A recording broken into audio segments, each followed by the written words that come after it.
விசை இயக்கம்.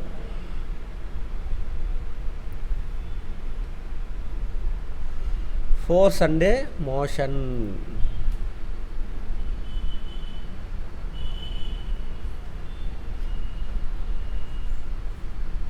இந்த விதியை புரிஞ்சுக்கிட்டிங்கனாக்கா, அதாவது ஃபிசிக்ஸ் நல்லா புரிஞ்சுக்கிட்டிங்கனாக்கா நம்மளுடைய ஆக்டிவிட்டிலாம் வித்தியாசமாக இருக்கும்.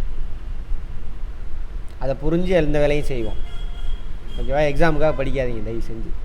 அது மாதிரி இந்த ஸ்போர்ட்ஸ் மேன்லாம் இருக்காங்களா, ஸ்போர்ட்ஸில் கலந்துக்கிறாங்களே, உமன் மென் எல்லாம், அவங்கெல்லாம் ஃபிசிக்ஸை கரெக்டாக ஃபாலோ பண்ணாங்கன்னா அவனுடைய பர்ஃபார்மன்ஸ் வேறு மாதிரி ஆயிடும். சரியா? ரைட். விசை இயக்கம், இங்கிலீஷில்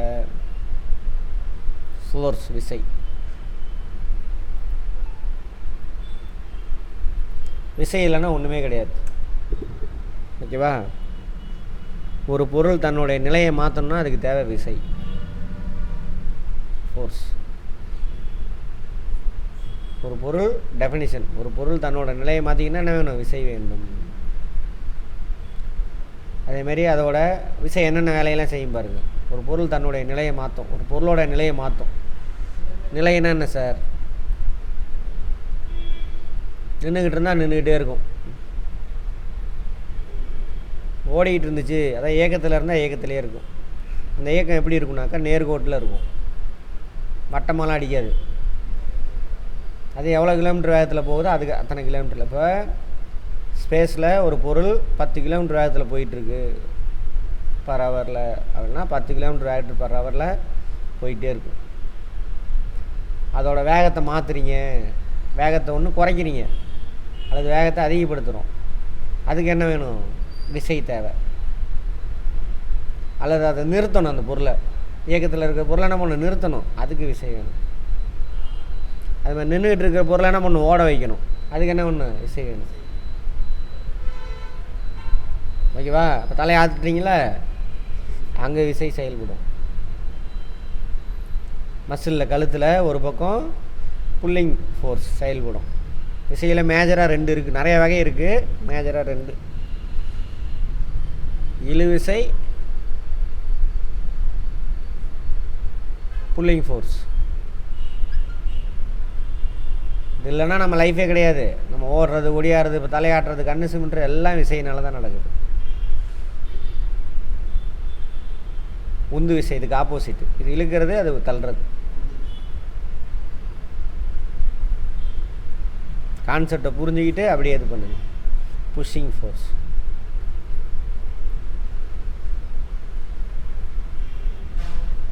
இப்போ நான் என்ன பண்ணுறேன்? என் கையை இல்லை கழுத்தை இந்த பக்கம் சாய்க்கிறேன். இந்த பக்கம் என் கழுத்தில் இருக்கக்கூடிய இந்த பக்கம் இருக்க மசில் என்ன பண்ணும்? சுருங்கும். அப்போ கழுத்தை என்ன பண்ணும்? இந்த பக்கம் இழுக்கும். தலைகீழ ஆடுறது, ஓடுறது, ஒடியாடுறது எல்லாமே எதனால தான்? விசை செயல்படுறாங்க. அந்த விசை செயல்படணும் அப்படின்னாக்கா அதுக்கு ஆற்றல் வேணும். அதை பற்றி பார்ப்போம். அதேமாதிரி கதவை திறக்கிறீங்க, உள்ளேருந்து திறக்கிறீங்க, அதுக்கு பேர் என்னது? இழுவிசை. வெளியிலேருந்து திறக்கிறீங்க, இந்த விசை. விசை இல்லைன்னா ஒன்றுமே கிடையாது. அதேமாரி புரோட்டான் எங்கே இருக்குது? மையத்தில் இருக்கா ஒரு அணுவில்? அந்த விதிப்படி என்ன ஆகணும்? நேராக தானே ஓடிக்கிட்டு இருக்கணும். ஆனால் எலக்ட்ரான் அதை சுற்றிட்டு வருதா? அப்போ அந்த புரோட்டானுக்கு எலக்ட்ரானுக்கு நடுவில் என்ன இருக்குது? ஒரு விசை செயல்படுது. ஓகேவா? அதேமாரி சூரியன், எர்த்து, அதை சுற்றி என்ன சுற்றுது? சூரியன், எர்த்து சுற்றுது, கோள்கள் சுற்றிட்டு தான் வருது. நேராக தான் ஓடணும். அப்போ என்ன ஆகுது? இது ரெண்டுக்கு நடுவில் ஒரு விசை செயல்படுது, ஒரு இழுவிசை. அதனால தானே ஆகுது? சுற்றிட்டு வருது எல்லாமே. இப்போ வண்டி நின்றுக்கிட்டு இருக்கு, ஸ்டார்ட் பண்ணி ஓட வைக்கிறீங்க, விசை செயல்பட்டால் தானே வண்டி ஓடும். அந்த விசை எங்கே உருவாக்கப்படுது? வண்டியில், காரில், பைக்கில், என்ஜினுக்குள்ளே உருவாக்கப்படுது. ஓகேவா? இப்போ விசைகள் அதேமாதிரி ஓடிக்கிட்டு இருக்கு வண்டி, நிறுத்துறீங்க, எப்படி நிற்கிது? பிரேக் அடிக்கிறீங்களா? பிரேக் ஷூவுக்கும் வீலுக்கு நடுவில் ஒரு ஆய்வு விசை, அதனால் வீலு ஸ்லோவாகும், வீலுக்கும் தரைக்கும் நடுவில் உராய்வு விசை, அதனால தான் வண்டி நிற்கும். அப்போ விசை இல்லைன்னா எந்த இதுவுமே கிடையாது. அணு கிடையாது, சூரிய குடும்பம் கிடையாது, நம்ம கிடையாது, ஓடுறது ஒடியாறது எதுவுமே இருக்காது. அப்போ அதை பற்றி தெரிஞ்சுக்கணுமா இல்லையா? சரி, விசைக்கான அலகு என்னன்னு பார்த்தோம், நியூட்டன். புவியீர்ப்பு விசை தான் ஃபஸ்ட்டு கண்டுபிடிச்சாங்க. யார் கண்டுபிடிச்சது? நியூட்டனு. அதனால் அவரை எல்லா விசைக்கும் அலகு என்னது? நியூட்டன் தான்.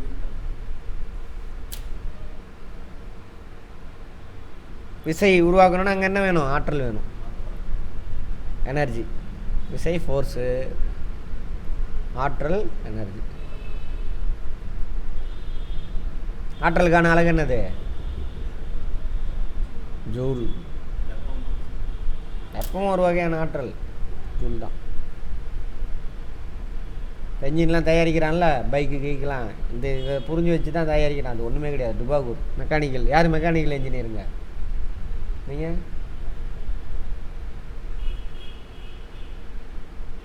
ஈவினிங்கில் யாருமே இல்லையா? அது புரிஞ்சு வச்சுருந்தா போதும். ராக்கெட் விட்றதுன்னு எல்லாம் சும்மா டுபாகூர், அதெல்லாம் ஒன்றுமே கிடையாது, சாதாரண விஷயம். பார்ப்போம், எல்லாத்துலேயுமே இருக்குது. 6th 7th 8th 9th 10th வரைக்கும் இருக்குது எல்லாத்துலேயும் ஃபோர்ஸை பற்றி. இயக்கம், விசை. விசை இருந்தால் தான் ஒரு பொருள் இயங்கும். இயங்குகிற பொருளை நிற்க வைக்கணும், என்ன வேணும்? விசை தான் வேணும். அப்போ விசை என்னென்ன வேலையெல்லாம் செய்யும்? மெயினாக மேஜராக 2 விசை, இழு விசை, உந்து விசை. அதே மாதிரி நம்ம நடக்கிறோம் இல்லையா, நம்ம நடக்கிறதுக்கு பயன்படுற விசை எது? Pulling force. மசில் இருக்குல்ல, காலோட மசில், அங்கே செயல்படுற விசை இழு விசை. சரியா? நம்ம வலிக்கு விடாமல் பிடிச்சிக்கிறது இல்லை, அந்த விசை தானே இது உராய்வு விசை, ஃப்ரிக்ஷனல் ஃபோர்ஸ். ஒவ்வொன்றை பற்றியும் பார்ப்போம். உராய்வு விசை எல்லாம் வலிக்கு விழுந்துருவோம். உராய்வு விசை இல்லைன்னா என்ன ஆகும்? வலிக்கு விழுந்துருவோம். சரியா? அப்புறம் இன்னொரு 2 விசை இருக்குது, காதில் கேட்டுக்கங்க. இப்போ பார்த்தோம்ல, சூரியன். சூரியன், அதை சுற்றிலும் யார் சுற்றிட்டு வரா? பூமி. சரியா? மையத்தை நோக்கி என்ன பண்ணுது? ஒரு விசை செயல்படுது. அதனால் அதுக்கு பேர் மைய நோக்கு விசை. அதனால தானே அது பூமி சூரியனை சுற்றிட்டு வரும். அதுமாரி புரோட்டான் பார்த்தோம்ல, புரோட்டானை சுற்றி எலக்ட்ரான் சுற்றிட்டு வரும். இப்போ புரோட்டான் என்ன பண்ணுது? எலக்ட்ரானை மையத்தை நோக்கி ஒரு விசை செயல்படுது. அதனால தான் எலக்ட்ரான் சுற்றி சுற்றி வருது. இல்லை எலக்ட்ரான் என்ன பண்ணிடும்? நேராக போயிடும். ஸோ இது ரெண்டும் என்னது? மைய நோக்கு விசை. மையத்தை நோக்கி இருக்கிறதுனா வெரி சிம்பிள், ஒன்றும் பெரிய விஷயம்லாம் இல்லை. நீங்கள் புக் எடுத்து படிக்க வேணாம், இதை புரிஞ்சுக்கிட்டிங்கன்னா போதும், முடிஞ்சிச்சு. இங்கிலீஷில் சென்ட்ரிபீட்டர்.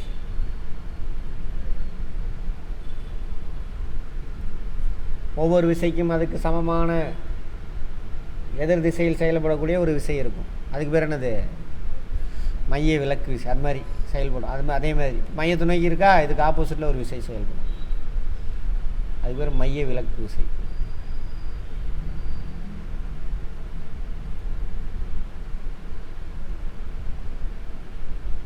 டர்னில் போய் பஸ்ஸு திருப்புறோம்.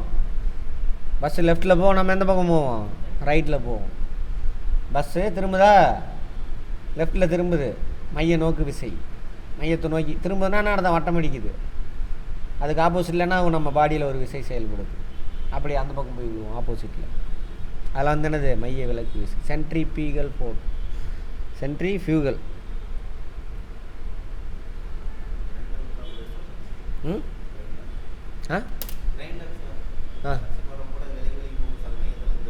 என்னது? எது? கிரைண்டர். Very good. ட்ரெயின்னு இருந்துச்சு, தெளிவாக சொல்லுங்கள். Very good. ஓய்வு இயக்கம். காலத்தை பொறுத்து ஒரு பொருள் தன்னோட இடத்த மாற்றிக்கலன்னா அது பொருள் ஓய்வில் இருக்குன்னு அர்த்தம். ஆங்கிலத்தில் ரெஸ்ட்.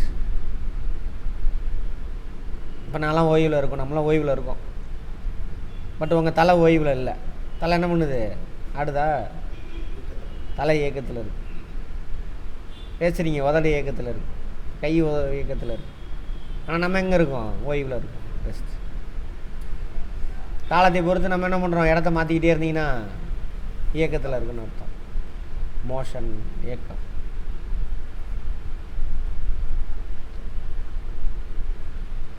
இந்த பொருள் என்ன ஆகுது, ஓய்வில் இருக்குது. இந்த கைப்பிடி பிடிக்கணுன்னா என்ன வேணும், என்ன விசை வேணும், இழு விசையா? கைப்பிடி பின்னாடி எழுதிங்கன்னா இழு விசை. யோசிங்க, நம்ம கைப்பிடியை பிடிக்கணும்னா என்ன வேணும், கைப்பிடிக்கு நமக்கு நடுவில் உராய்வு விசை வேணும். நான் பேனா எழுதுகிறேன், உராய்வு விசை இருந்தால் தான் பேனா எழுதும், இல்லைன்னா எழுதாது. சரியா? உராய்வு விசைனா என்ன சார், இந்த சர்ஃபேஸ் இங்கே இருக்குது, இந்த புத்தகத்தை என்ன பண்ணுறோம், நான் அந்த பக்கம் தள்ளுறேன்.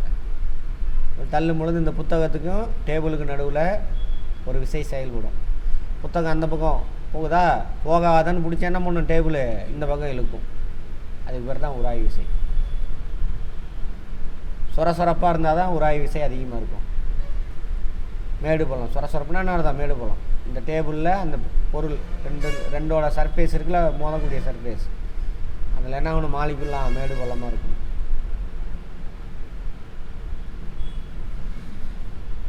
மேடு பள்ளம் இல்லாமல் இருந்ததுன்னா உராய்வு விசை குறைஞ்சிரும், வலிக்கிட்டு விழுந்துடும்.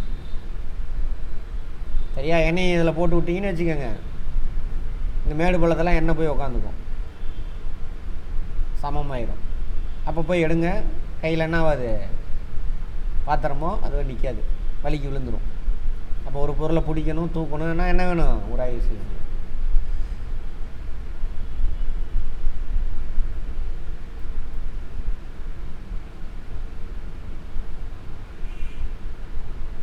இழுத்தல் தள்ளுதல், இது என்னன்னு கேட்குறாங்க. இழுத்தலா தள்ளுதலா? இது இழுத்துதல், இது புல்லிங், இது புஷ்ஷிங். இது புஷ்ஷிங், இது தள்ளுதல். புஷ்ஷிங் தள்ளுதல், இது இழுத்தல் புல்லிங், இது தள்ளுதல். அதேமாதிரி இந்த ஆணி அடிக்கணும், ஆணியில் மேலே கொண்டை எப்பயுமே எப்படி இருக்கும், அந்த கொண்டையில் ஒரு 2-3 கோடு இருக்கும் அப்படி. ஏன்னா மேடு பள்ளம் இருந்தால் தான் நான் உராய்வு விசை, எல்லாம் வலிக்கிட்டு போயிடும். அதுக்காக தான் வச்சுருப்போம். மேடு பள்ளம் இருந்தால் உராய்வு விசை அதிகம். எல்லாம் சும்மா படிச்சுக்கோங்க, டைம் இருக்கிறவங்க படிக்க, இல்லாதவங்க சும்மா காதில் கேட்டுட்டு போய் எழுதுங்க, ஆன்சர் வரும். ஆரியப்பட்டா விடவே மாட்டாங்க இவங்க.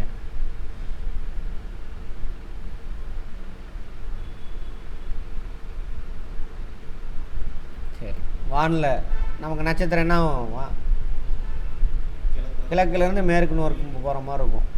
ஆனால் நட்சத்திரம் மூவ் ஆகலை. நம்ம தானே பண்ணுறோம் பூமியில். இப்போ சேலம் இங்கே இருக்கா, சேலம் இப்படியே சுற்றும்.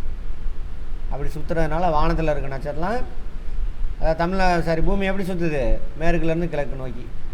ஆனால் நட்சத்திரம்லாம் எப்படி தெரியும், கிழக்குலேருந்து மேற்கு நோக்கி நகர்ற மாதிரி தெரியும். அது அப்போவே ஆரியப்பட்டா சொன்னார் அப்படின்னு ஒரு கதை விட்றானுங்க. சரியா? சரி, கேட்டுக்குவோம், அவ்வளோதான்.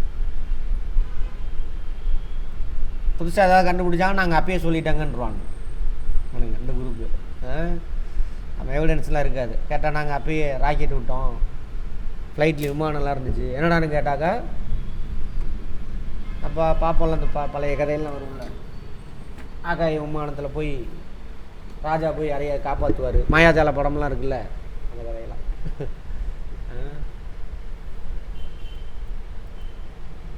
அன்றாட வாழ்வில் ஏகப்பட்ட விஷயம் இருக்குது. விசை இல்லாமல் ஒன்றுமே கிடையாது. தொடு விசை, தொடா விசை. இங்கிலீஷில் தொட்டு அது மேலே விசை செலுத்தினீங்கன்னா தொடு விசை. தொடாமலே விசை செயல்படும், அது பேர் தொடா விசை. கான்டாக்டு, நான் கான்டாக்ட் ஃபோர்ஸ். நான் என்ன பண்ணுறேன், இந்த பேனாவை தொட்டு எடுக்கிறேன், எழுதுகிறேங்க, தொட்டு பேனாவோட டிப்பும் அந்த போர்டு என்ன ஆகுது, உரசுறதுனால உராய்வு விசை. அதேமாதிரி என்ன பண்ணுறோம், போய் கதவை திறக்கிறோம், போய் கையை பிடிச்சி இழுக்கிறோம் இல்லையா, தொட்டு தானே இழுக்கிறோம், தொடு விசை. தொட்டு தான் தள்ளுறோம். அதேமாதிரி காந்தம் இருக்கா, காந்தத்து பக்கத்தில் போய் ஒரு இரும்பு வைங்க, என்ன பண்ணும், தொடாமலே பிடிச்சி இழுத்துரும். அதெல்லாம் என்னது, தொடா விசை. அதேமாதிரி சூரியன், பூமி ரெண்டுக்கும் தொடுதான், நடுவில் தொடவே கிடையாது, ஆனால் சுற்றிட்டு தொடா விசை. அதேமாதிரி புரோட்டான், எலக்ட்ரான் ரெண்டு தொடுதா? இல்லை, தொடா விசை. அப்போது புரோட்டான் எலக்ட்ரான் அணுக்கருவை சுற்றி வருவது என்ன விசைன்னு கேட்கலாம். என்ன விசை? பூமி சூரியனை சுற்றி வர்றது என்ன விசை? தொடா விசை. நிலா பூமியை சுற்றி வர்றது தொடா விசை, நான் கான்டாக்ட் ஃபோர்ஸ். அவ்வளோதான். காந்த ஈர்ப்பு விசை. காந்த ஈர்ப்பு விசை என்னது? தொடு விசையா தொடா விசையா? தொடா விசை. தேங்காய் அங்கேருந்து விழுகுது புவியீர்ப்பு விசைனால். புவியீர்ப்பு விசை என்னது? ஒரு தொடா விசை, நான் கான்டாக்ட் ஃபோர்ஸ்.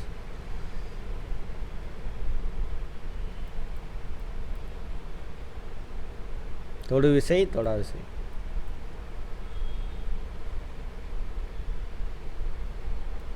விசை என்னென்ன வேலையை செய்யும்? ஒரு பொருளோட தன்னை நிலையை மாற்றும். அப்புறம்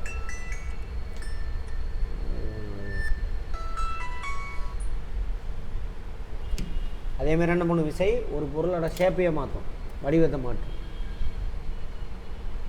இப்போ சாக் பீஸ் இருக்குது, ஓங்கி அடிக்கிறோம், என்ன சிதையடைய செய்யும், வடிவத்தை மாற்றும், எல்லா வேலையும் நிலையை மாற்றும். அந்த நிலையை மாற்றல ஏகப்பட்டு நிற்கிறத ஓட வைக்கிறது, 10 கிலோமீட்டர் வேகத்தில் போடுறத கம்மி பண்ணுறது, 5 கிலோமீட்டர் வேகத்தில் ஓட வைக்கிறது, 10 கிலோமீட்டர் வேகத்தில் போயிட்டுருக்கிறத 20 கிலோமீட்டர் வேகத்தில் போக வைக்கிறது, 10 கிலோ அதே நேராக போயிட்டு இருக்கிறத வட்டம் அடிக்க வைக்கிறது. இது எல்லாத்துக்கும் காரணம் யார்? விசை தான். அந்த பொருள் மேலே ஏதோ ஒரு விசை செயல்படுது. சரியா? அதேமாதிரி 10 கிலோமீட்டர் வேகத்தில் போயிட்டுருக்க வண்டி ஒரு இதில் போய் மோதிடுச்சு, என்ன ஆகும்? குறைவான பாதிப்பு, நொறுங்கி போயிடும் வண்டி, சதைதா வண்டி. அந்த வண்டியில் இருந்த விசை தான் காரணம். அதை விடுங்க நீங்கள், ஐயோ ரொம்ப யோசிக்காதீங்க, கான்செப்டுக்கு வாங்க. என்ன ஆட் பண்ணுறாங்க அதெல்லாம் விடுங்க, நொறுங்கி போவோமா இல்லையா? ரைட்.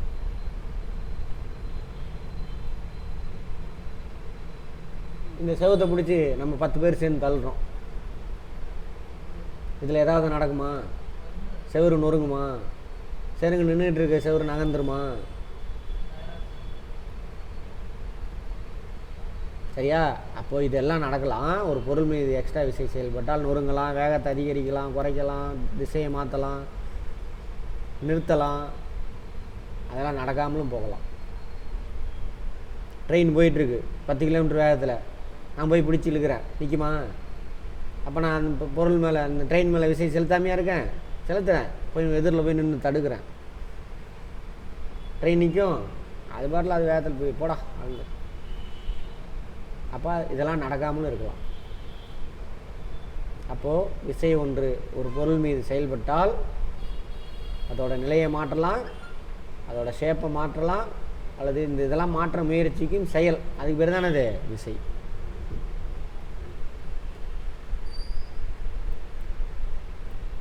எல்லாம் என்னது? பந்து அழுத்துறோம், சப்பாத்தி மாவு என்ன பண்ணுறோம், பிணைஞ்சி இழுக்கிறோமா, என்னது? விசை தான் கொடுக்குறோம். ஷேப் மாறுதா? அதெல்லாம் சொல்கிறாங்க. அதெல்லாம் அடிக்கிறோம், பால் அங்கேருந்து வருது, ரிட்டன் நீ ஒரு விசை கொடுக்குற, அந்த பக்கம் பால் பறந்து போகுது, விசை கொடுக்குறோம். இல்லை ஓடுறது ஒடியாறது, இங்கே விசை கொடுக்குறோம். மாட்டு வண்டி பிரேக் அடிக்கிறான், உராய் விசை, வண்டி நிற்கும். ஓகேவா? அப்போ பொருளை ஓய்வு நிலையிலிருந்து இயக்க நிலைக்கோ அல்லது இயக்க நிலை ஓய்வு நிலைக்கோ மாற்றலாம் விசையை வச்சு. இயங்கும் பொருளின் வேகம் அல்லது திசை அல்லது ரெண்டையுமே என்ன பண்ணலாம்? மாற்றலாம். ரெண்டையுமே மாற்றலாம். டர்னில் திரும்பிக்கிட்டே என்ன பண்ணலாம்? ஆக்சிலேட்டர் கொடுத்து நான் வேகமாக போகும். வடிவத்தில் மாற்றத்தை ஏற்படுத்தலாம். இந்த பால் அமுக்குறானா, ஷேப் மாறுதா? விசை இல்லைன்னா ஒன்றுமே கிடையாது, பார்த்துக்கோங்க. இதை அப்ளை பண்ணுங்கள் லைஃப்பில்.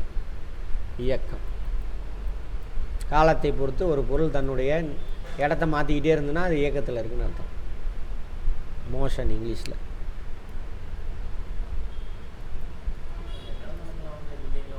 மோஷனுக்கு இன்னொரு பேர் என்னது? கைனட்டிக்.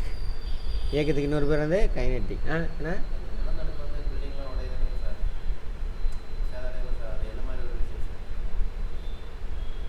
பில்டிங்கில் சேதம் அடையுதா? கற்பனை பண்ணி பாருங்கள். ஒட்டிக்கிட்டு இருக்குது, உடஞ்சி விழுகுது, அவ்வளோதான். ஓகேவா? ஆமாம், விசை தான். இயக்கத்தில் நிறைய வகை இருக்குது. சுழற்சி இயக்கம், வட்டப்பாதை இயக்கம், நேர்கோட்டு இயக்கம், அலைவு இயக்கம்.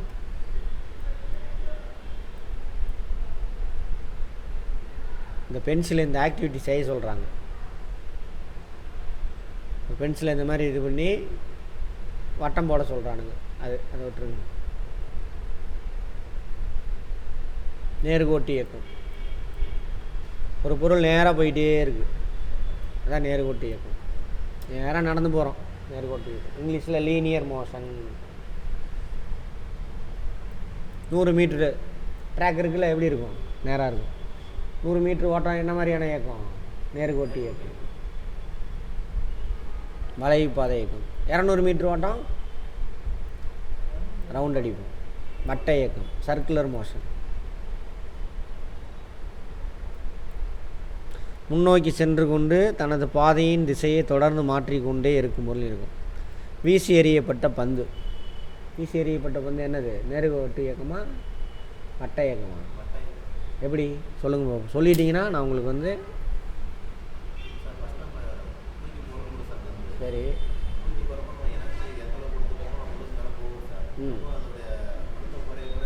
அழுத்தம் குறையுதா? மேலே தூக்கி எறிகிறீங்க, ஜையின்னு போகுது. பேசாதீங்க, கவனிங்க.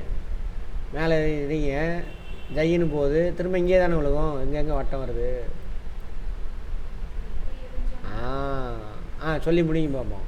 இப்படி எறிங்க, ஸ்ட்ரைட்டாக எறிஞ்சா என்ன பால் கீழே தான் வரும். இப்படி ஸ்ட்ரைட்டாக எறிஞ்சிங்கன்னா அப்படி போய் இப்படி தான் விழுகும். ஏன் இப்போ நேராக போனது கீழே விழுகுது? கிராவிடேஷன் ஃபோர்ஸ், புவியீர்ப்பு விசை. அதெல்லாம் இல்லை, புவியீர்ப்பு விசை. அதனால தான் ஒவ்வொரு செகண்ட் என்ன ஆகும்? ஸ்லோவாகிட்டே போகும். அதனால தான் நீங்கள் ஈட்டி எறிதல் இதெல்லாம் எரியும் பொழுது 45 டிகிரி ஆங்கிளில் எரிஞ்சிங்கனாக்கா அது சைன்னு, அதான் ஹையஸ்ட்டு தூரத்துக்கு போகும். அப்படி போய் இன்னும் ஆங்கிள் அதிகமாக 80 டிகிரி ஆங்கிளில் விட்டிங்கனாக்கா கம்மி தூரத்துலேயே விழுகும். 90 டிகிரி ஆங்கிளில் விட்டிங்கன்னா அங்கேயே விழுகும். சரியா? 30 டிகிரி ஆங்கிளில் விட்டாலும் பக்கத்துலேயே விழுந்துடும். அதனால தான் ஸ்போர்ட்ஸ்மேன், போலீஸ், எஸ்ஐக்கெலாம் லாங் ஜம்ப் தான் வர என்ன பண்ணும்? 45 டிகிரி ஆங்கிள் ஏரில் பறஞ்சுன்னா ரொம்ப தூரம் போய் விழுவேன். புரிஞ்சுதா? சயின்ஸு சும்மா கிடையாது. இப்போ சயின்ஸே படிக்காமல் எனக்கு படிப்பு இல்லை ஒன்லி விளையாட்டு மட்டும்தான் என்ன இருக்கும், அவ்வளோதான் சைன் பண்ண முடியும். இந்த அறிவியல்லாம் புரிஞ்சுக்கிட்டு விளையாட போனோம்னா செம்மையாக இருக்கும். நம்ம தான் விளையாடவே விட்றது இல்லையா நம்ம ஊரில். ஆமாவா?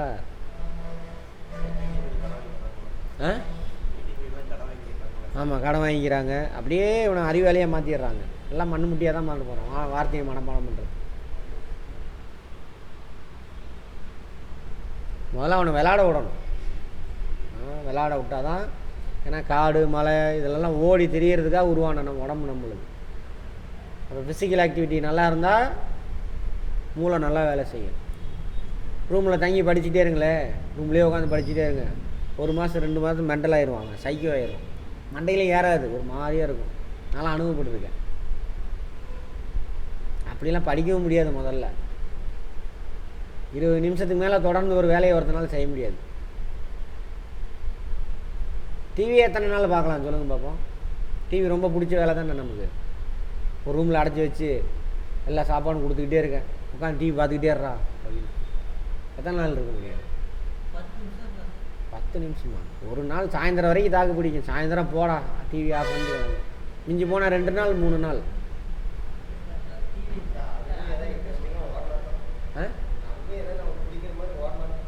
பிடிக்கிற மாதிரி ஒன்றா வெறுத்து போயிடும்.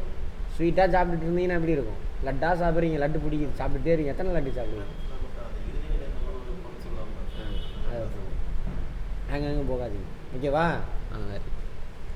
வளைவு பாதை. சரி, ஸ்ட்ரைட்டாக இப்படி இருந்தீங்கன்னா ஸ்ட்ரைட்டாக போகாது. புவியீர்ப்பு விசைனால என்ன ஆகும்? அது பெண்ட் ஆகும். ஒவ்வொரு செகண்ட் அது மேலே என்ன ஆகுது? ஸ்மால் ஜி செயல்படும். பெண்டாகி கீழே விழுகும். பேரபோலிக்கா வட்டப்பாதை இயக்கம், நேர்கோட்டு இயக்கம், வளைவு பாதை வளைஞ்சிக்கிட்டே போதும் ஒவ்வொரு செகண்டும். அடுத்து வட்டப்பாதை, இதுதான் சர்க்குலர் மோஷன். இதுக்கு இங்கிலீஷில் என்ன போட்டிருக்கான்? வளைவு பாதை, பேரபோலிக்கா?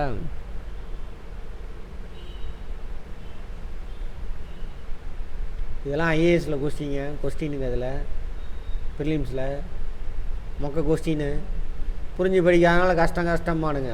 அங்கே ஒரு மண்ணாங்கட்டியும் இல்லை. சிவில் சர்வீஸ் இருக்கிறதுல ஈஸியானது. கர்விலீனியர் நேராக எரிஞ்சோம், ஆனாச்சு அது கொஞ்சம் கொஞ்சமாக கீழே இறங்கிட்டே வரும். இதை கொடுத்துட்டு கேட்பான் டிஎன்பிசியில், இது என்ன மாதிரியான motion? Motion of ball thrown. அடுத்தது சர்க்குலர். இதுதான் வந்துட்டு என்னது, 200 மீட்ரு ட்ராக்கில் ஓடுறீங்க, 400 மீட்ரு ட்ராக்கில் ஓடுறீங்க. அல்லது என்ன பண்ணுறீங்க, ஒரு கயிற்றுல கல்லை கட்டி சுற்றுறீங்க கரன்னு. அதேமாதிரி வீல் எப்படி சுற்றும்? மையத்தை வச்சு தான் என்ன ஆகுது, சுற்றும். சக்கரம் கிக்கரெல்லாம் இருக்குல்ல, அதெல்லாம்.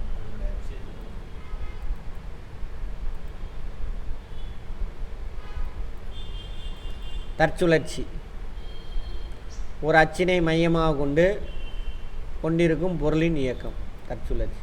ரொட்டேஷன் பார்த்தோம்ல, பூமி தன்னோட அச்சில் மையத்தில் என்ன பண்ணுது, அது இதை மையமாக வச்சு தானே அது மேற்குலேருந்து கிழக்கு நோக்கி ரவுண்ட் அடிச்சுட்டே இருக்குது. தற்சுழற்சி, ரொட்டேஷன் இங்கிலீஷில். அலைவு இயக்கம், சர்ச்சில் மணி அடிக்குதுல, டைன் டைன் ஆடும்ல, அது பழைய கடிகாரத்தில். தனி ஊசல், சிம்பிள் பெண்டுலம் இங்கிலீஷில். அது என்ன பண்ணும், ஒரு இதில் கயிற்றுல கட்டி தொங்க விட்றீங்க, ஒரு மணியை ஆட்டி விட்டிங்கன்னா நான் ஜெயின்னு போயிட்டுவான். 2-1 ப்ரோ, முன்னாடி போயிட்டு ரிட்டன் வந்துட்டு திரும்ப அதே அளவு பின்னாடி போயிட்டு ரிட்டன் அங்கேயே வரும். இதுதான் ஒரு அலை. ஒரு அலைனா எங்கே பார்த்துக்கோங்க, இங்கேருந்து ஸ்டார்ட் ஆகுது, 2 முன்னாடி போகுது, ரிட்டன் அங்கேயே வருது, திரும்ப பின்னாடி அதே அளவு போகும், திரும்ப இங்கே வந்து சேரும். இதுதான் ஒரு அலை. ஒரு அலை ரைட் ஹேண்ட். ஒரு புள்ளியை, இதான் மையம், ஒரு புள்ளியை மையமாக கொண்டு முன்னும் பின்னுமாக அல்லது இடவலமாக, நம்மளுக்கு பார்க்கும்பொழுது எப்படி இருக்குது, இடது வலது அந்த மாதிரி மாறி மாறி இயங்கும் பொருளின் இயக்கம் தானே அது தனி ஊசல், அலைவு இயக்கம். இங்கிலீஷில் என்னம்மா போட்டோம், ஆசிலேட்டரி மோஷன். ஜிக்ஸாக்னா என்ன அர்த்தம், இப்படி வளைஞ்சு வளைந்து வர்றது, ஜிக்ஸாக். ஒழுங்கற்ற இயக்கம், நெருக்கமான கூட்டம் நிறையா இருக்குது, அதில் உள்ள பூந்து போகணும் அந்த இடத்துக்கு. அப்போ என்ன, நேராக நடந்து போவீங்க, அங்கங்கே எங்கடா கேப் கிடைக்குது அங்கங்கே பூந்து போயிட்டே இருக்கும். அதிவேகத்தில் எங்கும் அலைக்கும்.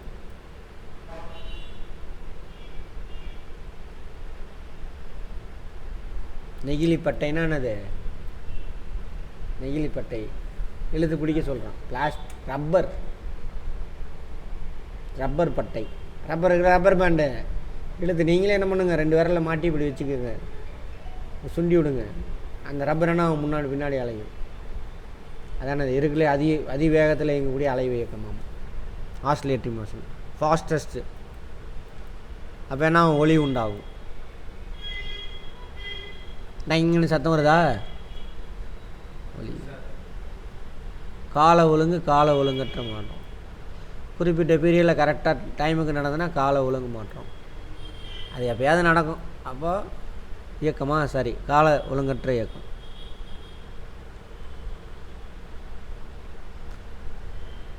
இது இருக்குல்ல தனி ஊசல், கரெக்டாக போயிட்டு வரும், ஒரே டைம் தான் எடுத்துக்கும். கால ஒழுங்கு இயக்கம் ஒரே ஸ்பீடில் போயிட்டே இருக்குது, 10 கிலோமீட்டர் வேகத்திலே தான் போயிட்டே இருக்குது, மாற்றமே இல்லை. அதுக்கு பேர் என்னது, கால ஒழுங்கு மாற்றம் இயக்கம். ஃபஸ்ட்டு 1 மணி நேரம் 2 கிலோமீட்டர் வேகத்தில் போகுது, அடுத்தது 5 கிலோமீட்டர் வேகத்தில் போகுது, அடுத்தது 2 கிலோமீட்டர் வேகத்துக்கு குறைஞ்சிருச்சு. இதெல்லாம் கால ஒழுங்கற்ற மாற்றம். வேகம்னா என்னது, 1 மணி நேரத்தில் எவ்வளோ கிலோமீட்டர் ட்ராவல் ஆச்சு, நம்ம தானே வேகம், அல்லது எஸ்ஐ யூனிட்டில் சொல்லலாம், பெர் செகண்டில் எத்தனை மீட்டர் ட்ராவல் ஆச்சு. அப்போ காலம், அந்த ஸ்பீடு ஒரே மாதிரி இருந்துச்சு அப்படின்னா கால ஒழுங்கு மாற்றம், ஸ்பீடு மாறி மாறி இருந்துச்சுன்னா கால ஒழுங்கற்ற மாற்றம்.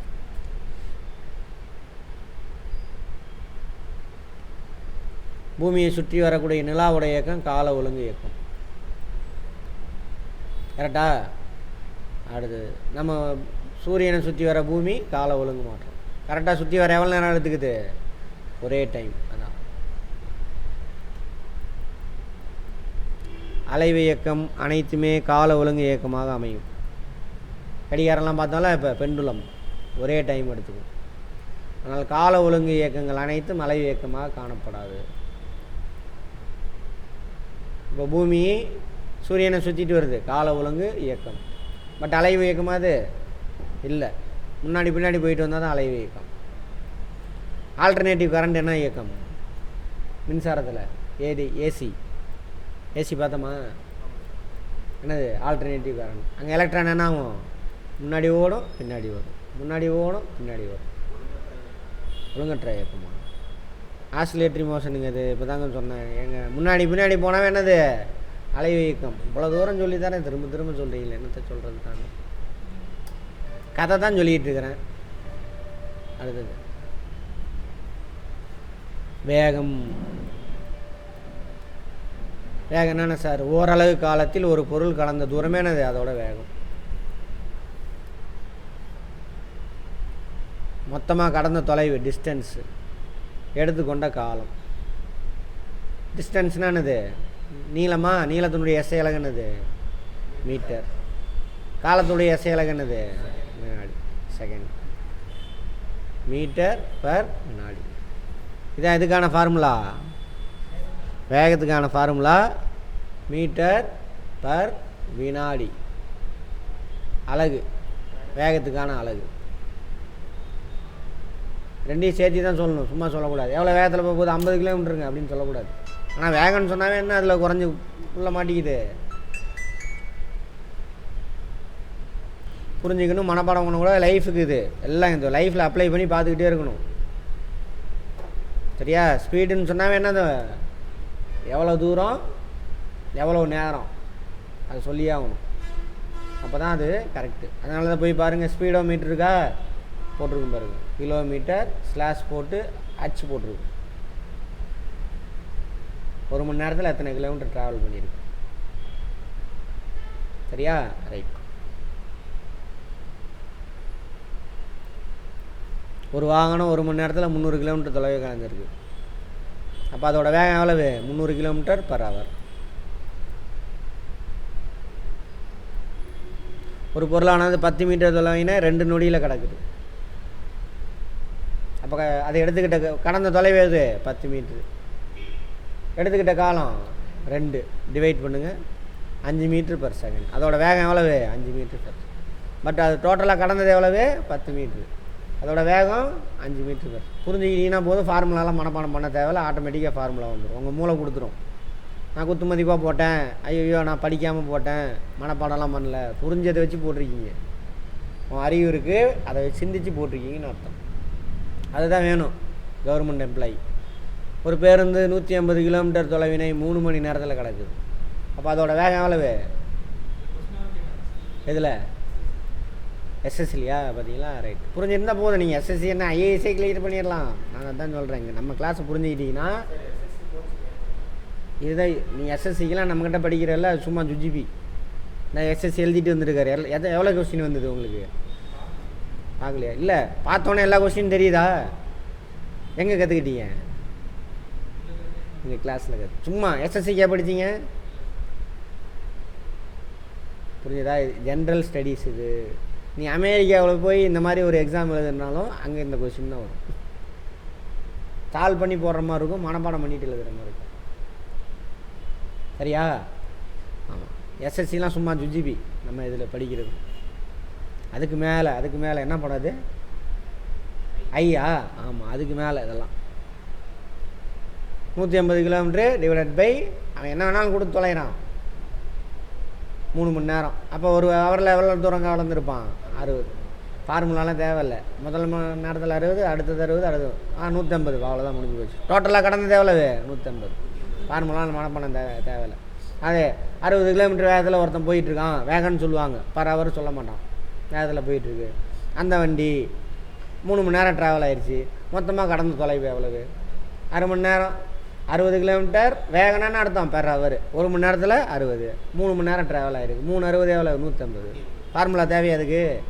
இப்படி பார்த்தோன்னா ஸ்லாஷ் பண்ணால் டக்குன்னு டிக் பண்ணிடும் உங்கள் மூளை. மனப்பாடம் பண்ணிக்கிட்டு சால்வ் பண்ணிக்கிட்டு அதெல்லாம் முட்டா பயலுக்கு செய்கிற வேலை. சரியா? ரைட்.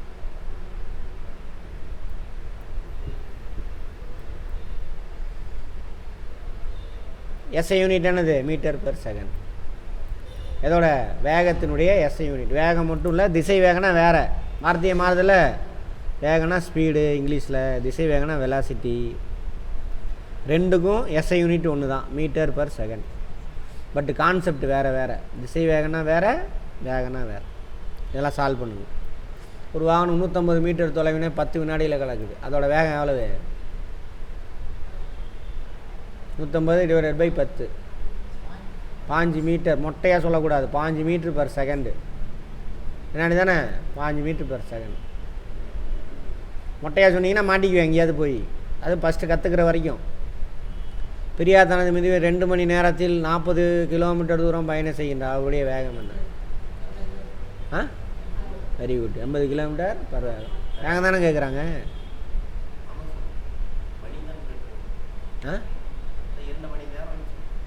வேகம் கேட்குறாங்கம்மா, கடந்த தொழில் கேட்கல, வேகம் கேட்குறாங்க.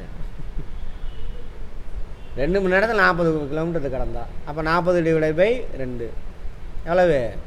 20 கிலோமீட்டர் பெர் ஹவர். அவசரப்படக்கூடாது. கொஸ்டினை முதல்ல புரிஞ்சிக்கணும், நம்பரை போட்டு அடிக்கக்கூடாது. ஆமாம், கொஸ்டினை புரிஞ்சுக்கங்க.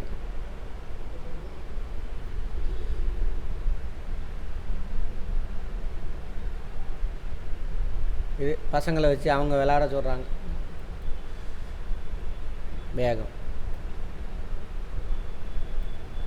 கடந்த தொலைவு அப்படியே ஆப்போசிட்டு. கடந்த தொலைவு கேட்குறான்னு வச்சுக்கோங்க, இது ரெண்டையும் கொடுத்துருவான். இது கேட்குறான், அப்போ இதையும் கொடுத்துருவான். அப்போ என்ன பண்ணுவோம்? இங்கே இது டிவிஷனில் இருக்கா, அங்கே போனால் என்ன ஆகும்? மல்டிப்ளிகேஷன் ஆகும். டிஸ்டன்ஸ் இருக்கு. அப்படியே உள்டா இன்னொரு கேள்வி கேட்கலாம். என்ன பண்ணலாம்? வேகம் கொடுத்துருவான், கடந்த தொலைவு கொடுத்துருவான், எடுத்துக்கொண்ட காலம் கேட்பான். இதை இங்கே எடுத்துகிட்டு போயிட்டு இதை இங்கே எடுத்துகிட்டு வரணும். மல்டிப்ளிகேஷனா? இதை எங்கே எடுத்துகிட்டு போயிட்டு இதை எங்கே எடுத்துகிட்டு வரணும். அவ்வளோதான். 3 ஃபார்முலா. 3 ஃபார்முலாலாம் தேவையில்லை, இது புரிஞ்சால் போதும். அதுவும் நீ கான்செப்ட் நல்லா புரிஞ்சுருந்தா உன் மூளை பார்த்தோன்னு சொல்லிடும். சொன்னால ஒருத்தன் 3 மணி நேரத்தில் 150 கிலோமீட்டர் கிடக்கிறான். அப்போ அவனுடைய வேகம் எவ்வளவு? 60 கிலோமீட்டர் பெர் ஹவர். அதே உள்டா 60 கிலோமீட்டர் வேகத்தில் ஒரு வண்டி போகுது. 3 மணி நேரம் ட்ராவல் பண்ணால் எவ்வளோ தூரம் கடந்திருப்பான் சொல்லிடலாமா? அப்போ 60 கிலோமீட்டர் வேகம்னா அர்த்தம் 1 மணி நேரத்துக்கு 60 கிலோமீட்டர். அப்போ 3 மணி நேரம்னா அவ்வளோ 150. No formula. 60 கிலோமீட்டர் வேகத்தில் ஒருத்தன் போயிட்டுருக்கிறான், 150 கிலோமீட்டர் கடந்துட்டான். அப்போ அவன் எவ்வளோ தூரம் கடந்திருப்பான்? 150 மொத்தமாக 60 டிவைட் பண்ணுங்க 3 வரும். அப்போ 3 மணி நேரம் ட்ராவல் பண்ணியிருப்பான். No formula. சரியா? ஃபார்முலா எனக்கு மனப்பாடம்லாம் தெரியவே தெரியாது, சத்தியமே தெரியாது. கான்செப்ட் புரிஞ்சு வச்சுருக்கேன், ஆன்சர் வருது. அப்போ என்ன பண்ணுவோம்? மூளை டக்கு டக்குன்னு அதுதான் வேணும் அவனுக்கு. அங்கே உட்காந்து சால்வ் பண்ணிகிட்டு இருக்கிறானுங்க. உட்காந்து எல்லாம் சால்வ் பண்ணி பாருங்கள். உசேன் போல்ட்டா அப்பா 100 மீட்டரை வந்து 9.58 வினாடியில் கடந்திருக்காரு. அது ஃபேக்ட். இதெல்லாம் சால்வ் பண்ணி பாருங்கள். 50 கிலோமீட்டர் வேகத்தில் 5 மணி நேரம் பயணம் செய்தது எனில் ஒரு கப்பல் 50 கிலோமீட்டர் வேகத்தில் 5 மணி நேரம். அப்போ எத்தனை கிலோமீட்டர் கடந்திருப்பான்? 1 மணி நேரத்துக்கு 50. அப்போ 5 மணி நேரத்துக்கு ஃபார்முலா தேவையா பரதிவன்? வேகம்னா என்ன? 1 மணி நேரத்துக்கு இவ்வளோ கிலோமீட்டர். அப்போ மொத்தம் எவ்வளோ நேரம் ட்ராவல் ஆகிருக்கு? முடிஞ்சு போச்சு. அடுத்தது, ஒரு பேருந்து மணிக்கு 50 கிலோமீட்டர் வேகத்தில் பயணம் செய்கிறது. 300 கிலோமீட்டர் தொலைவினை கடந்தால் அந்த பயணம் செய்ய எடுத்துக்கொண்ட நேரம் எவ்வளோ? 1 மணி நேரத்துக்கு 50 கிலோமீட்டர். அப்போ 300 கிலோமீட்டர் ட்ராவல் பண்ணியிருக்கான். ஓகேவா? 300 / 50 அடித்தா எவ்வளவு? 6 மணி நேரம் ட்ராவல். 60 கிலோமீட்டர் வேகத்தில் 6 மணி நேரம் ட்ராவல் பண்ணிட்டு தான் 300 கிலோமீட்டர் ட்ராவல். ஃபார்முலா வேணும்? இருந்தாலும் ஃபார்முலா தெரிஞ்சு வச்சுக்கோங்க. நம்ம போய் வண்டியாவது டிஸ்கஸ் பண்ணுறது ஃபார்முலா எல்லாமே எனக்கு அதையும் நீ சொல்லுப்பா அதையும் கேட்பாம்மா. அதனால் அதுவும் தெரிஞ்சுக்கங்க, அதையும் கேட்பானுங்க ஃபார்முலாவையும்.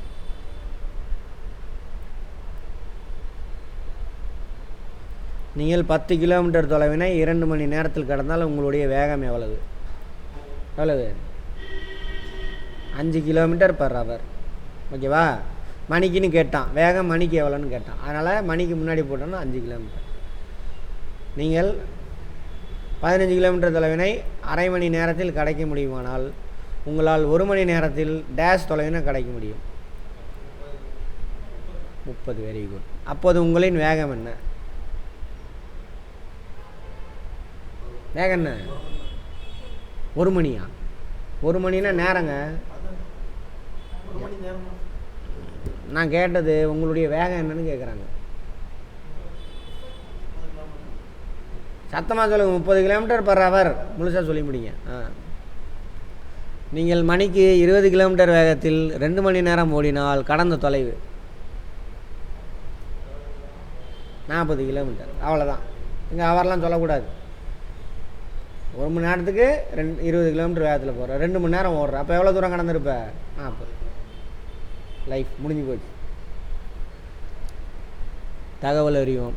தரைவாழ் விலங்குகள் சிறுத்தை தான் என்னது 112 km/h வேகத்தில் ஓட முடியும். ஆனால் கொஞ்ச நேரம் தான் ஓட முடியும். புரியுதா?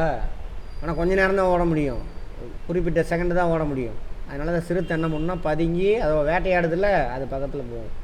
பக்கத்தில் போயிட்டு தான் விரட்டும். ஏன்னா ஒரு 4-5 செகண்டு, ஒரு நிமிஷத்துக்குள்ளே தான் அதால் அவ்வளோ வேகத்தில் ஓட முடியும். அதுக்கு மேலே ஓடிச்சுனாக்கா இந்த அளவுக்கு வேகம் ஓடும்பொழுது அந்த அளவுக்கு எனர்ஜி தேவையா? எனர்ஜி எங்கேருந்து கிடைக்கும்? கார்போஹைட்ரேட் உடையும் போது கிடைக்கும். அப்போ என்ன, ஹீட்டு அதிகமாகி ஹைப்பர் தெர்மியா வந்து இந்த படத்தில் வடிவேல் சொல்லுவான்ல, ஒரு பாட்டில் பாடிக்கிட்டே இருப்பான், வெடிச்சிடும். அது மாதிரி வெடிச்சு சேர்த்து போயிடும். பட் மான் எப்படி தப்பிக்குதுன்னு பாருங்கள். மானோட இது வேகமாக ஓடும், மான் இதோட வேகம் கம்மியாக தான் ஓடும். பட் ரொம்ப நேரத்துக்கு அதே வேகத்தில் ஓட முடியாதால. புரியுதா? ரொம்ப நேரத்துக்கு அதே வேகத்தில் ஓடிக்கிட்டே இருந்தால் என்ன ஆகும்? வேகமாக. இது கொஞ்சம் நேரம் ஓடிட்டு நின்றோம், அது ஓடிக்கிட்டே இருக்கும், தப்பிச்சு. அப்போ எவ்வளோ பக்கத்தில் போய் மானை இது வேட்டையாடுதோ அந்த அளவுக்கு இது ஈஸி, பிடிச்சிரும். சயின்ஸு இயற்கையாக அது படைச்சிருக்காது. சரியா? ரைட். ஓகே. சீரான இயக்கம், சீரற்ற இயக்கம், இதை பற்றி அதான் சொன்னேன் இல்லையா? ஃபஸ்ட்டு 1 hour 10 km வேகத்திலே போகிறான், அடுத்த 1 hour 10 km வேகம், அடுத்த 1 hour 10 km வேகம், அப்படியே போயிட்டே இருக்கான். அது சீரான வேகம்.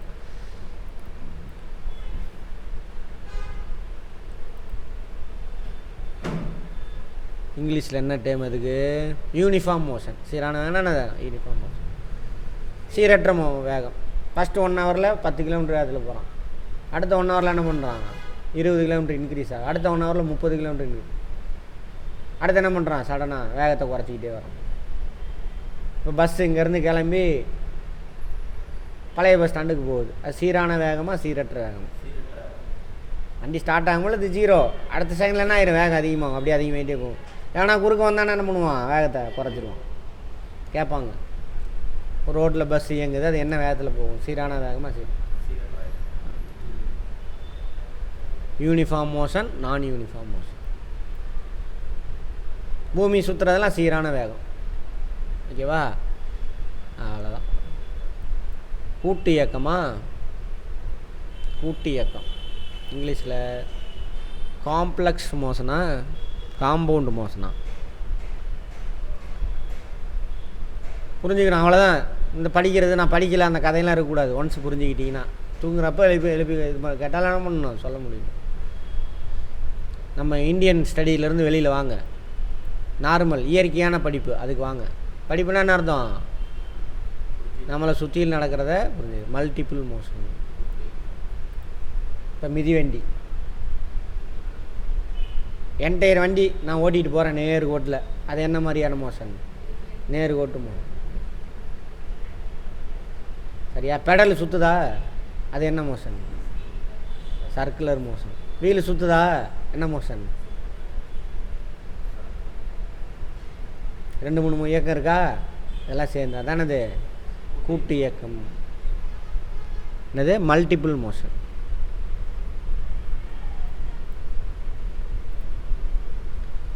உங்களை சுற்றியில் நடக்கிற எல்லாத்தையும் வாட்ச் பண்ணுங்கள். ஃபேன் ஓடுதா, ரெக்கை, ஃபேனோட ரெக்கை. பார்த்திபன், ஃபேனோட ரெக்கை என்ன மோஷன், என்ன இயக்கம்? நேர்கோட்டு இயக்கமா, வட்ட இயக்கமா? வட்ட இயக்கம்.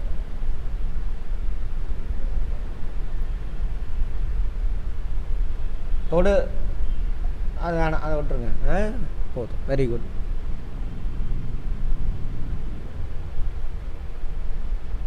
இது ஒரு இயக்கம், இது ஒரு இயக்கம். என்டையர் சிஸ்டம் நேர்கோட்டு இயக்கம்.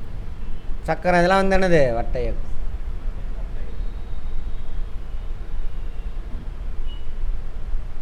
இதில் எத்தனை இயக்கம் இருக்குது? தையல் ஊசி எப்படி இருக்கும்? லீனியரா, ஸ்ட்ரெயிட்டாக போயிட்டே இருக்கா? முன்ன பின்ன போயிட்டு வருது. ஆசிலேட்டரி மோஷன், அலைவு இயக்கம். இது சுற்றுதா, வட்ட இயக்கம். கால் பெடல் அடிக்குதா, அது என்ன இயக்கம்? அலைவு இயக்கம். ஓகேவா? பார்க்கணும் எல்லாத்தையும். உங்களை சுற்றியில் இருக்கிறது தான் எல்லாமே. ரோபோட், ரோபோட்லாம் இங்கேயோ போயிடுச்சு. கம்ப்யூட்டர் ரோபோட், ஆர்டிஃபிஷியல் இன்டெலிஜென்ஸ் வந்து இங்கே வந்தாச்சு. சிப்பு இருக்குல்ல, இந்த கம்ப்யூட்டர் இயக்கத்திலே சிப்பு தான் முக்கியமானது. இப்போ ரோபோட்டே கிளாஸ்லாம் எடுக்குது. கேரளாவில் வந்துருச்சு அந்த டீச்சர்லாம். ஜப்பான்லேருந்து கொண்டு வந்துட்டானுங்க. பெங்களூர்லேயே வந்துருச்சா? அதாவது கொஞ்சம் சிந்திக்கிற மாதிரி. அதெல்லாம் என்னை சொல்கிற மாதிரி வேணால் பாவம் முனிலாம் பார்க்காது. தலையில் கொட்டு வைக்க சொன்னால் வச்சிரும். கொட்டு திட்டம், அறிவில் ஏய் சிந்திரா அப்படின்னு திட்டம். அங்கே நம்ம ஈகோலாம் பிடிக்க முடியாது. ஆனால் அங்கே ஈகோ பிடிக்க மாட்டான். ஏன்னா அது மனுஷனில் இல்லை, நம்ம தானே. அங்கே ஈகோ வராது, ஏன்னா அது மனுஷன் கிடையாது. அதுக்கு ஈகோ இருக்காண்ணே. உங்கள்கிட்ட திட்டுது, முட்டாள் முட்டாள் அப்படின்னு திட்டுது. அதுக்கிட்ட போய் உங்களுக்கு ஈகோ வருமா? அப்போப்பான்னு எந்திரிச்சு வந்துடுவியா? ஏன்ட்டனா எந்திரிச்சு போயிடுவா, வரமாட்டேன் அங்கே. ஏன்னா அது உயிர் இல்லை, நம்ம தானே.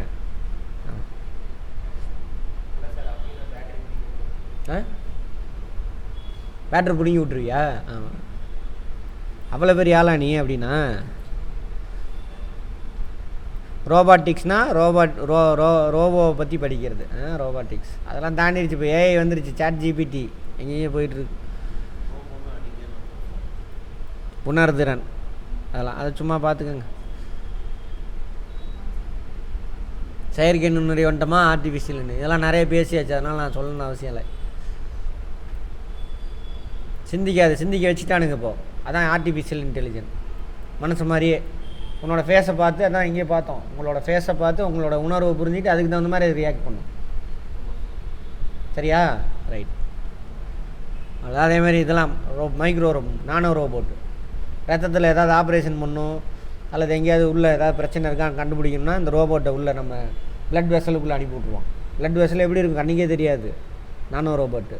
அது போய் என்ன பண்ணும், ஃபோட்டோ எடுத்து நமக்கு அனுப்பி அங்கங்கே அதை வெட்டு, இது குத்து, அதை தூக்கிட்டு வா அப்படின்னா எடுத்துகிட்டு வந்துடும். அதெல்லாம் திடீர்னு ரிப்பேர் ஆகி உள்ளே மாட்டினாலும் ஒன்றும் பண்ண முடியாது, அதுக்கு ஒரு ஆப்ரேஷன் பண்ணணும், அது வேறு. இப்போ ரோபோட்டு நானோ, அதான் ஏஐ இல்லைன்னா ஒன்றுமே கிடையாது. வேகத்தின் அழகு கீழ்கண்ட எது அலைவுரி இயக்கம்? அலைவுனா இங்கிலீஷில் என்ன, ஆசிலேட்டரி, முன்னாடி பின்னாடி போயிட்டு வரணும், டூவன் புறம். எது? அதிர்வரும் கம்மி. கம்பேர் பண்ணி பார்த்துக்கோங்க. எதை கொடுத்தாலும் எழுதணும். இனிமேலாம் அப்படி தான் வரப்போகுது. புக்கிலேருந்து காப்பி அடிக்கிற மாதிரி வரவே வராது. டிஎன்பிசிலாம் சிலபஸ் எடுத்து பாருங்கள், பக்காவாக ரெடி பண்ணிகிட்ருக்காங்க. கீழ்கண்ட சரியான தொடர்பினை தேர்ந்தெடு.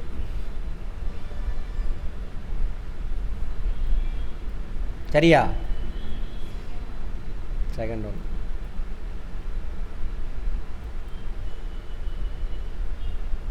கீதா தன் தந்தையுடன் ஒரு வண்டியில் அவளுடைய வீட்டில் 40 கிலோமீட்டர் தொலைவில் அவர் மாமா வீட்டு போனான். அங்கு செல்வதற்கு 40 நிமிடம் எடுத்துக்கொண்டார். அவருடைய வேகம் எவ்வளவு? 1 நிமிஷத்துக்கு வருங்க. அப்போ எவ்வளவு? 1 கிலோமீட்டர் பர் மினிட். ஓகேவா? அதே இப்படி கூட போடலாம், 60 km/h அப்படி போட்டிருந்தா அதுவும் கரெக்டு. லூஸ் தனமாக செட் பண்ணியிருக்கானுங்க. 60 km/h, ரெண்டு கரெக்டா? ஒரு மணி நேரத்தில், ஒரு நிமிஷத்தில் 1 கிலோமீட்டர் கடந்தா 1 ஹவரில் எத்தனை கிலோமீட்டர் கிடக்கும்? அப்படி போட்டு ரெண்டும் சரின்னு போட்டிருக்கணும், 2 கூற்றுகளும் சரி அப்படி போட்டிருக்கணும். அப்போ தான் அவன் சிந்திப்பான். சாலையில் நேராக செல்லும் ஒரு வண்டியின் இயக்கம் டேஷ் சைடு நேர்கோட்டு. புவியீர்ப்பு விசை டேஷ் விசை, தொடு விசையா தொடா விசையா? தொடா விசை. மண்பாண்டம் செய்பவரின் சக்கரத்தின் இயக்கம் டேஷ் இயக்கம், வட்ட இயக்கம். ஒரு பொருள் சமகால இடைவெளியில் சமதொலைவை கடக்குமானால் அப்பொருளின் இயக்கம் எப்படி? ஆசிலேட்டரி வருங்க, சமகாலத்தில் சமதொலைவை கிடக்குது, சீரான இயக்கம், யூனிஃபார்ம் மோஷன். முன்னாடி இருந்தால் தான் அது கடக்கவே இல்லையே, அங்கேயே தானே நிற்கிது அந்த பொருள் ஆசிலேட்டரி மோஷனில். சமகால இடைவெளியில் சமதொலைவே கிடக்குது. ஃபஸ்ட்டு 10 கிலோமீட்ரு ஃபஸ்ட்டு 1 ஹவரில், அடுத்த 1 ஹவர் 10 கிலோமீட்டர், அடுத்த 1 ஹவர் 10 கிலோமீட்டர். ஒவ்வொரு 1 ஹவருக்கு எவ்வளோ ட்ராவல் ஆகிருக்கு? இதில் ஒரு பெரிய கான்செப்ட் இருக்குது. சின்ன விஷயந்தான், அது பெருசு புரிஞ்சிக்கிறது கொஞ்சம் கஷ்டம். புரிஞ்சிட்டிங்கன்னா இது ஐஏஎஸில் கொஸ்டின் நான் 2011 எழுதும் பொழுது இந்த கொஸ்டின். சரியா? ஆமாம். அப்போ என்னது இது? யூனிஃபார்ம் சீரான இயக்கம். மையப்புள்ளியை பொறுத்து முன்னும் பின்னும் இயங்கும் இயக்கம் என்னது? அலைவு இயக்கம். சரியா? இதுதான் அலைவு இயக்கம். அதிர்வு இயக்கம் சுழற்சி இயக்கமும் கால ஒழுங்கு இயக்கமாகும். அப்படிலாம் சொல்ல முடியாது. பூமியோட சுழற்சி இயக்கம் சொல்லலாம். அதிர்வு இயக்கம்னா அது ஆசிலேட்டர் தான், முன்னாடி பின்னாடி போயிட்டு வருது. அதிர்வுனா அர்த்தம் பொருள் முன்னாடி பின்னாடி போயிட்டு வந்து அதுக்கு பேர் அதிர்வு. ஓகே. மாறுபட்ட வேகத்துடன் இயங்கும் வாகனங்கள் சீரான இயக்கத்தில் உள்ளது. சரியா? நான் யூனிஃபார்ம் மோஷன், சீரற்றது. வருங்காலத்தில் மனிதர்களுக்கு பதிலாக ரோபோட்டுகள் செயல்படும். கரெக்டா? ரைட். பந்தை உதைத்தல் தொடு விசை, இலை கீழே விசை தொடா விசை. இலை எதனால் கீழே விழுகுது? பூமியோட ஈர்ப்பு விசை. புவியீர்ப்பு விசை எப்படிப்பட்ட விசை? தொடா விசை. தொலைவு மீட்டர், வேகத்துக்கு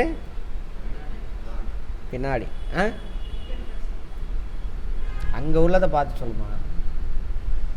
தொலைவுக்கான எஸ்ஐ யூனிட் மீட்ரு, வேகத்துக்கான எஸ்ஐ யூனிட் என்னது? செகண்ட். இங்கே உள்ளதை வச்சு தான் சொல்லணும், நீங்கள் ஃபார்முலா சொல்லாதீங்க. சுழற்சி இயக்கம் பம்பரம் சுற்றுதல், அலைவு இயக்கத்துக்கு கடிகாரம் பெண்டுலம், தனி ஊசல். இதில் என்ன இயக்கம்னு சொல்லுங்கள். இது என்னது?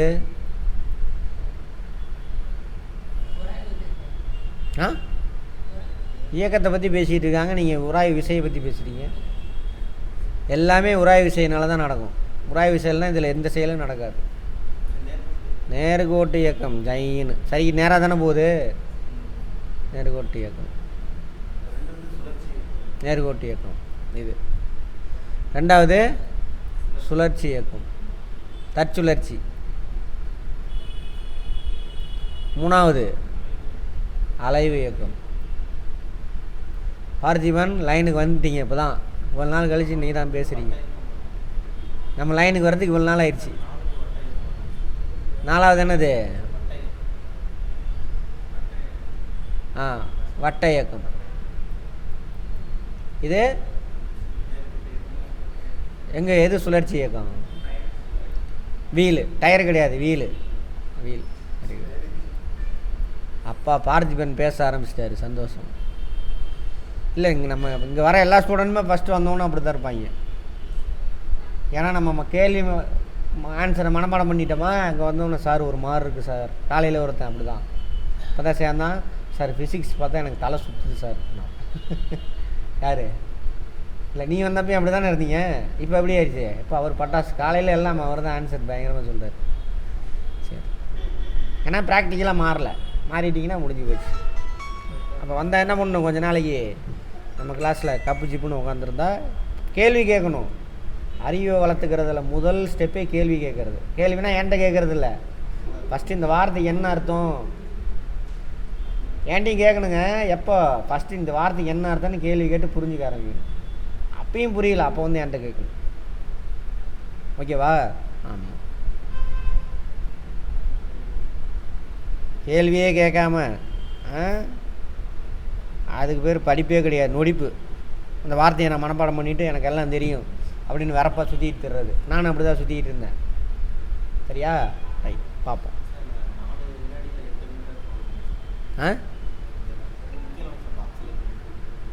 இன்னைக்கு அவ்வளோதான், போதும். என்னது என்னப்பா வடிவேல் மாதிரி சொல்கிறேன்? அது அப்புறம் பேசிக்கலாம். சீரான வேகத்தில் காட்டினுள் செல்லும் ஒரு யானை கடக்கும் தொலைவு காலத்துடன் கொடுக்கப்பட்டுள்ளது. சீரான வேகத்தின் அடிப்படையில் கீழ்கண்ட அட்டவணை பூர்த்தி செய்ய. சீரான வேகம், காலம். முதல் ஃபஸ்ட் 2 செகண்டில் இவ்வளவு. இப்போ 4 செகண்டில் எவ்வளோ கடந்திருக்கும்? 8. அடுத்த 6 செகண்டில் எத்தனை கிடக்கும்? 12. 8 செகண்டில் எத்தனை கிடக்கும்? 16. 4 சேர்த்திக்கிட்டே இருக்கேன் 10 செகண்டில். அவ்வளோதான். ஏன்னா சீரான இயக்கம்னு சொல்லிட்டான். சமகால இடைவெளியில் ஒவ்வொன்று கால இடைவெளி எவ்வளவு? 2 செகண்டு 2 செகண்டு 2 செகண்டு 2 செகண்டு. கடந்த தொலைவு 4 4 4 4 4 மீட்டரா? 4 மீட்டர். இதை வச்சு தான் சீரான இயக்கமாக இந்த கொஸ்டின் தான் கேட்கணும். இந்த கான்செப்டில் கொஸ்டின் யூபிஎஸ்சியில் வேறு எது கொடுத்துட்டு சிசாட்டில் சின்ன விஷயம். அப்போ எனக்கு அவ்வளோவா தெரியாது. அதுதான் நான் சொன்னால மொக்க கொஸ்டின் யூபிஎஸ்சிலாம் 2 தடவை எழுதுனேன். அதோட அவ்வளோதான், வந்துட்டேன். எனக்கு ஏன்னா டீச்சிங் பிடிச்சதுனால அதுக்கு மேலே நான் போகல. ஓகேவா? ரைட்.